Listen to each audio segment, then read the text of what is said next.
Good morning, everyone. Hope you all are doing great. So today we'll be studying about the Regulating Act of 1773 and the Pitt India Act of 1784. So इन दोनों के बारे में today we will discuss on 1773 Regulating Act and the Pitt India Act of 1784. ठीक है, दोनों के बारे में पढ़ते हैं। 1773 के रेगुलेटिंग एक्ट्स पढ़ने से पहले अब बिट ऑफ बैकग्राउंड की इन्फॉर्मेशन बहुत ज़रूरी है। फाइन। 1773 के एक्ट से पहले ऑलरेडी बंगाल में आपकी डुअल गवर्नमेंट इस्टेब्लिश हो चुका था। ठीक है, so there was already dual government running in Bengal. Dual government ने बिल्कुल डिवास्टेशन क्रिएट कर दिए थे बंगाल के लिए। डिवास्टेशन कैसे कॉज इन किए थे, how the cause the devastation was they completely ruined Bengal. Fine. क्या किया उन्होंने, डुअल गवर्नमेंट लॉन्च कर दिया जिसमें एडमिनिस्ट्रेशन उन्होंने किंग को दे दिया था और पैसा किंग के पास था नहीं, क्योंकि सारी उन्होंने दीवानी राइट्स अपने पास ले ली थी। सारा जो मनी था that was coming with the company, और एडमिनिस्ट्रेशन के लिए क्या रिक्वायर्ड होती है, पैसा रिक्वायर्ड होता है, और वो किंग को दिया नहीं जा रहा था। फाइन। उससे पहले बंगाल में क्या हुआ, फेमाइन आ गया था, तो काफ़ी लोग वहाँ पर क्या हुआ, डाई हो गए, दे पेरिस्ड। तो ये सारे कुछ कंडीशंस थी जिसकी वजह से रेगुलेटिंग एक्ट को लाया गया। Fine. So what were the conditions why the Pitt's India act was इसको लाया गया था। सो द कंडीशंस आर, देखिए there was a rampant corruption, क्योंकि बहुत ज़्यादा पैसा था और रैम्पेंट करप्शन था। ठीक है, तो उन्होंने what they did is the East India Company, what did the company was trying to do, the East India Company was in a financial crisis में बहुत ज़्यादा चले थे, और वो क्या चाह रहे थे, गवर्नमेंट हमको, ब्रिटिश गवर्नमेंट उनको क्या दे दे, लोन दे दे। प्रॉब्लम क्या थी, लेकिन बंगाल बहुत ज़्यादा पैसा था, कंपनी के पास पैसा था, बट बिकॉज ऑफ देयर उनका जो एडमिनिस्ट्रेशन था वो सही नहीं था, जिसकी वजह से उनको क्या हो रहा था, रोन्स हो रहा था। फाइन। उनका जो रूल था वो नहीं सही हो रहा था। You know that east India company was it was a private trading company. ठीक है, वो प्राइवेट ट्रेडिंग कंपनी थी, तो उसको एडमिनिस्ट्रेशन की कोई नॉलेज नहीं थी। It was not having any knowledge of the administration की उसको कोई नॉलेज नहीं थी। How will they B governing it, जैसे उसको प्राइवेट ट्रेडिंग थी तो उसको केवल अपना प्रॉफिट पता था, बस हमें प्रॉफिट कैसे कमाना है। Fine. Already I told you that there were famines in Bengal, Bengal में फेमाइंस हुए, जिसकी वजह से क्या हुआ, a huge population got perished. वो क्या हुआ, they a huge population died in Bengal.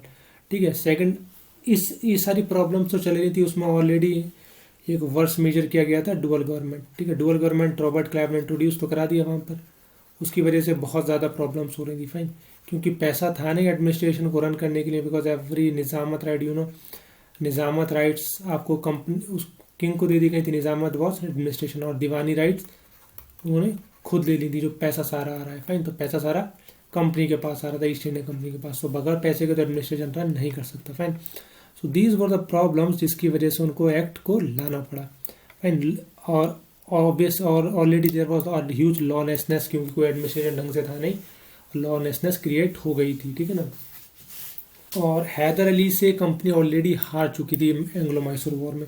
Eight that time you know that Mysore area को भी कंपनी रूल करना चाह रही थी, so they got defeated with the Hyder Ali. Hyder Ali ने उनको एंग्लो मैसूर वॉर में हरा दिया था। फर्स्ट एंग्लो मैसूर वॉर और the second Anglo Mysore war में आपका ब्रिटिशर्स हार जाते हैं। फाइन। सो ये सारी कंडीशंस थी, एंग्लो मैसूर वॉर हार जाते हैं, पैसे वॉर में ह्यूज मनी रिक्वायर्ड होती है। फाइन। ये सारे रीजंस थे जिसकी वजह से अब रेगुलेटिंग एक्ट आया गया। उसके नाम में ही आपको समझ में आ रहा है रेगुलेटिंग एक्ट क्या मतलब है। रेगुलेट क्या होगा, अब जो आपका ब्रिटिश पार्लियामेंट होगा, British parliament will start regulating the company. ठीक है, नाम में समझ में आ रहा है, वो उनको क्या करेगी, रेगुलेशन स्टार्ट कर देगी। ठीक है, they will start regulating it. अब आगे देखते हैं और क्या हुआ था। व्हाट दे डिड इज, सबसे पहला उन्होंने क्या करा, गवर्नर ऑफ बंगाल को क्या डेजिग्नेशन दे दिया, he was made as the governor of Bengal, को जो था गवर्नर जनरल ऑफ बंगाल बना दिया। और सबसे पहले गवर्नर जनरल ऑफ बंगाल कौन बने आपके, he was the Warren Hasting. ये आपका क्वेश्चन है, ध्यान रखिएगा, आपके एग्जाम्स में पूछा जाएगा। Warren Hasting was the first governor general of Bengal. ठीक है, अब देखिए गवर्नर जनरल ऑफ बंगाल पे स्पेशल एम्फेसिस था, तो वो क्या हो गया, सुपीरियर हो गया अपने। एट दैट टाइम दो और थे, बॉम्बे एंड मद्रास, सो उनसे क्या हो गया, he was superior. Fine. So he was way superior to Bombay and Madras, से वो क्या हो गया, सुपीरियर हो गया था। Fine. Already I have told you, वो रेगुलेट कर रहे थे, कंट्रोल, और they started the parliament started controlling and regulating the company. उसको रेगुलेट कर रहे थे, जिससे उसकी में लुक फॉरवर्ड कर सकें, उसकी जो प्रॉब्लम्स थी उसको केयर ऑफ कर सकें, और जब कहाँ प्रॉब्लम्स आ रही थी क्यों हो रही थी, इन सब के लिए दे स्टार्टेड रेगुलेटिंग इट। फाइन। इसके अलावा what they did is they founded a executive council, एक इस्टेब्लिश की, ठीक है, जिसमें कितने मेंबर्स कर दिए उन्होंने, the establish of the 4 members को आपका क्या किया गया, इस्टेब्लिश कर दिया गया, 4 मेंबर्स की एक एग्जीक्यूटिव काउंसिल को बना दिया गया। फाइन। अब देखिए ये मेंबर्स हो गए 4 इवन मेंबर्स, इससे बहुत ज़्यादा प्रॉब्लम्स क्रिएट हो रहा था। फाइन।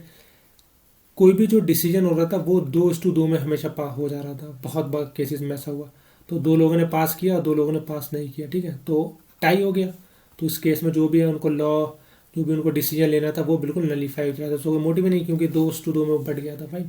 तो ये प्रॉब्लम थी इस एक्ट में, ठीक है, ये बाद में जाके इसको करेक्ट कर दिया जाएगा। Fine. So in the 4th point you can very clearly read that there was an executive council being established up with 4 members, 4 members की what they did is they started executive council with the 4 members. Fine. Now अब उन्होंने क्या किया, इसके अलावा in addition they establish supreme court की establishment की गई कहाँ पर, 1774 में कलकत्ता में, ठीक है, बात कलकत्ता की चल रही है। So they established a supreme court in Calcutta. Year important है 1770। सारे पॉइंट्स एक्चुअली आपके इंपॉर्टेंट है, तो इन सारे पॉइंट्स को आप दिमाग में रखिएगा वेरी वेल, ठीक है। उसके अलावा क्या हुआ, क्योंकि प्रॉब्लम चल रही थी आपके करप्शन की, तो they prohibited that the company servant would involve in private trade, कि वो प्राइवेट ट्रेड में इन्वॉल्व नहीं होंगे। डायरेक्ट प्रोहिबिटेड, क्योंकि ऑलरेडी लॉलेसनेस और करप्शन के एलिगेशंस उन पर ऑलरेडी लग चुके थे। फर्स्ट ये सारी प्रॉब्लम थी, 4 मेंबर्स का एग्जीक्यूटिव काउंसिल इस्टेब्लिश हो गया, they started regulating it. Fine. Governor general of Bengal की पोजीशन क्रिएट हो गया। First governor general of Bengal कौन हुआ है आपके, वॉरेन हेस्टिंग हुए। क्लियर है। कोर्ट ऑफ डायरेक्टर को स्टैब्लिश किया गया, जो कि कहती है governing body of the company है। ये क्या करेगी, ये रिपोर्ट करेगी उसके रेवेन्यू को, उसमें कितना रेवेन्यू हो रहा है, ये किसको रिपोर्ट किया जाएगा, ब्रिटेन में, ठीक है। इसकी ऑब्वियस सी बात, रिपोर्ट की कहाँ दी जाएगी, सब उनके सुपीरियर को, उनका सुपीरियर कौन था, ब्रिटेन, ठीक है। तो ब्रिटिश पार्लियामेंट में ये रिपोर्ट आपकी पेश की जाएगी, ठीक है। तो these all were the points that you should keep in mind, ये आपके हर एग्जाम्स के लिए इंपॉर्टेंट है। ये पॉइंट्स आपके हर एग्जाम में, whether you appear for any exam, her exam में आपके कुछ ना कुछ पॉइंट्स आपके पूछ लेते हैं, ठीक है। कॉमन क्वेश्चन है आपके, कितने एग्जीक्यूटिव काउंसिल के मेंबर्स थे, 4 थे। Who was the first governor general of Bengal, Warren Hastings हुआ, किस ईयर में आया, 1773 में। फर्स्ट सुप्रीम कोर्ट कहाँ स्टैब्लिश हुआ, it was in Calcutta, year पूछ सकते हैं 1774। फाइन। तो ये सारी चीज़ें आपको दिमाग में रखनी है, ठीक है। तो ये सारी प्रॉब्लम्स हो गए। ऑलरेडी मैंने आपको बताया प्रॉब्लम सबसे बड़ी क्या चल रही थी, उनके 2:2 में जो उनका डिसीजन को डिवाइड हो जा रहा था। फाइन। 4 मेंबर्स थे तो वो 2:2 में हो जा रहा था, तो ये बहुत बड़ी प्रॉब्लम थी, कुछ भी पास नहीं हो पा रहा था, एवरीथिंग कांट भी, काफ़ी चीज़ें जो थी वो पास नहीं हो पा रही थी, ठीक है ना, दे वर नॉट लेटिंग पास। तो उसके बाद क्या आएगा आपका, पिट्स इंडिया एक्ट ऑफ 1784। इसके 10 साल बाद आपका क्या आ जाता है, पिट्स इंडिया एक्ट ऑफ 1784, ठीक है। सबसे पहले इसने क्या करा, कंपनी के कॉमर्शियल और पॉलिटिकल फंक्शंस को अलग कर दिया। What they did is they divided the companies political और उनके कमर्शियल फंक्शंस को बिल्कुल सेपरेट कर दिया उन्होंने। फाइन। देखिए अब जब 2 सेपरेट एंटिटीज इस्टेब्लिश हो गई तो उनके लिए 2 गवर्निंग बॉडीज भी चाहिए, पॉलिटिकल फंक्शंस को अलग एक बॉडी देखेगी और कमर्शियल फंक्शंस को एक अलग बॉडी लुक फॉरवर्ड करेगी। Fine. So they distinguish the commercial and the political functions of the company, तो फंक्शंस अलग होगा, तो उनके लिए 2 अलग अलग आपकी बॉडीज को बनाया गया। Court of directors were established for the commercial functions and the board of controls for political affairs, ठीक है। 2 बॉडीज हो गए, पॉलिटिकल अफेयर्स के लिए आपके कोर्ट ऑफ डायरेक्टर्स हो गए, और आपके कॉमर्शियल अफेयर्स के लिए they establish the court of directors. Directors आपके कॉमर्शियल के लिए हो गए, और पॉलिटिकल अफेयर्स के लिए क्या हो गया, आपका बोर्ड ऑफ कंट्रोल एस्टैब्लिश कर दिया गया। फाइन। क्लियर है। मैंने आपको बताया प्रॉब्लम चल रही थी 4 मेंबर्स की वजह से, तो उन्होंने इसमें क्या किया, मेंबर्स को रिड्यूस कर दिया, 3 मेंबर्स कर दिए, ठीक है। अब जब 3 मेंबर्स हो गए तो कोई प्रॉब्लम ही नहीं है, कोई भी डिसीजन है वो 2:1 में पास होगा या फेल हो जाएगा, ठीक है। Either it will get pass, either it will not gate pass, tie का कोई रीज़न ही नहीं है, ठीक है। 2:1 में पास हो जाएगा या 2:1 में फेल हो जाएगा डिसीजन। फाइन। अब क्या हुआ, already we have discuss that regulating act में वो उनको ऑलरेडी कंट्रोल कर रहे थे, ठीक है। तो उनको ऑलरेडी कंट्रोल करते, अब थोड़ा और टाइट करना स्टार्ट कर दिया, they started a bit tightening, उनको और ज़्यादा रेगुलेट करने लगे 1784 एक्ट में। What they did is they place the Indian affairs under the direct control of the British government, ठीक है। पहले रेगुलेट कर रहे थे, अब क्या हुआ, direct control of the British parliament और ब्रिटिश गवर्नमेंट के डायरेक्ट कंट्रोल में इनके अफेयर्स होंगे, and they would be under the direct control of British government, ठीक है।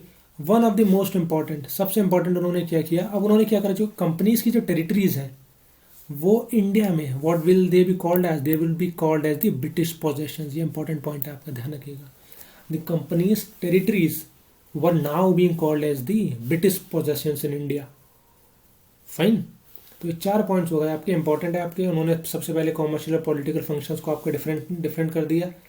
कॉमर्शियल फंक्शंस के लिए they establish the court of directors और बोर्ड ऑफ कंट्रोल आपके पॉलिटिकल अफेयर्स के लिए, ठीक है। सब उसके बाद 3 मेंबर्स को केवल गवर्नर जनरल की काउंसिल में आपके 3 मेंबर्स को कर दिया गया था। फाइन। और ब्रिटिश पोजेशंस कह दिया गया था गवर्नर की territory, India east India company की जो टेरिटरीज थी ब्रिटिश की, उसको इंडिया में उसको ब्रिटिश पोजेशंस इन इंडिया कह दिया गया था। फाइन, इंपॉर्टेंट पॉइंट था ये। And then what they did is governors council were establish in Madras and Bombay में गवर्नर्स की काउंसिल को स्टैब्लिश कर दिया गया। सारे पॉइंट्स आपके क्या है, इंपॉर्टेंट है। एक एक पॉइंट्स पे क्वेश्चन बन जाता है और एक एक पॉइंट्स में आपको पूछा जा सकता है, ठीक है। सो गवर्नर की जो काउंसिल थी they were establish in Madras and Bombay, ठीक है। यू नो रेगुलेटिंग एक्ट ने सारा जो काम किया वो बंगाल के लिए किया था। फाइन, सब कुछ तो उन्होंने व्हाट दे डिड इज, अब मद्रास और बॉम्बे के लिए भी कुछ काम करना था वरना वहाँ के लोग भी प्रॉब्लम में कर देंगे, ठीक है। So what they did is Madras और बॉम्बे में भी उन्होंने गवर्नर्स की एक काउंसिल को स्टैब्लिश कर दिया गया, मद्रास एंड बॉम्बे। धीरे धीरे क्योंकि ऑलरेडी बंगाल को जब बढ़िया से उन्होंने पूरा कैप्चर कर लिया था, बंगाल से एंटर होना स्टार्ट हुए और मद्रास और उसमें ऑलरेडी फाइट कर ही रहे थे। मैसूर जीते, उसको टीपू सुल्तान को हराया उन्होंने, टीपू सुल्तान से वॉर चल रही थी इनकी, ठीक है। हैदर अली से 4 एंग्लो मैसूर वॉर हुई जिसमें 2 आपके हैदर अली और टीपू सुल्तान जीते और 2 क्या हुए थे, हार गए थे, ठीक है। तो 4 एंग्लो मैसूर वॉर हुई थी and from there they started establishing their rule. Bombay और मद्रास में उनकी ग्रिप टाइट होने लग गई थी। Fine. So these were all the points that we have discussed in the regulating act and the Pitt's India act. तो ये सारे आपके जो पॉइंट्स थे ये हैं, all we have discussed in. एक एक पॉइंट पे आपके क्वेश्चन बन जाता है, so do remember all of these points, ठीक है। रेगुलेटिंग एक्ट के सारे पॉइंट्स आपको पढ़ने, ठीक। खाली इनके पॉइंट्स याद रखिएगा रेगुलेटिंग एक्ट के, बस उससे पुरानी हिस्ट्री बस एक नॉलेज के लिए थी कि क्या रीजंस थे, वो नहीं पूछेंगे आपसे, just for the information and knowledge purpose के लिए था, ठीक है। तो सारे ये points keep in your mind. Regulating 1773 के और पिट्स इंडिया एक्ट 1784 के। You can note it down, you can learn it, exams में आपके एज इट इज इसके डायरेक्ट पॉइंट्स पूछे जाते हैं। Fine. So this is it from today's class, will discuss more in the next classes. Till then take care and good bye.